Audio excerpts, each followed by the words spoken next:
క్రింది వాటిలో సరికానిది ఏది? Which of the following not correct according to the Akbar ruling అనమాట. అక్బర్ పరిపాలన కాలంలో కొన్ని ఈవెంట్స్ అయితే జరిగాయి, కొన్ని పాలసీలు ఇంట్రడ్యూస్ చేశాడు. సో అందులో కొన్ని ఇచ్చాడు, కరెక్టా కాదని అడుగుతున్నాడు. Have to find out. Right, okay.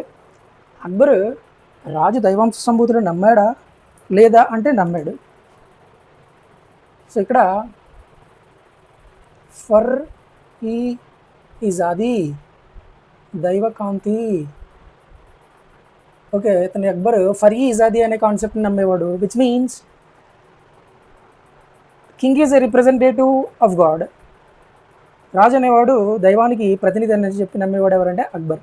So అది తెలియజేసేదే ఈ ఫర్గీ ఇజాది అనే కాన్సెప్ట్, ఓకే. రైట్, ఇది కరెక్టే. నెక్స్ట్ జొరాకో ఈ దర్శనం ప్రవేశపెట్టాడు.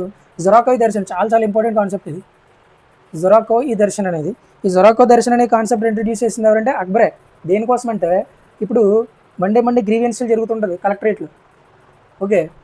అర్జీలు పెట్టుకుంటాంగా, అలాగే ప్రజలకు ఏమన్నా ప్రాబ్లమ్స్ ఉన్నాయని తెలుసుకునేదానికి ప్రతిరోజు మార్నింగ్ ఏం చేసేవాడంటే ఒక గ్రీవెన్షియల్ అడిగి కండక్ట్ చేసేవాడు అనమాట. సో అందరూ రావచ్చు, డైరెక్ట్గా వాళ్ళకి ఏదైతే ప్రాబ్లమ్స్ ఉన్నాయో రాజుకు చెప్పుకోవచ్చు అనమాట. సో దాన్నే జరోకాయి దర్శనం అంటాం. సో ఇది కూడా ఇంట్రడ్యూస్ చేశాడు, ఇది కూడా కరెక్టే.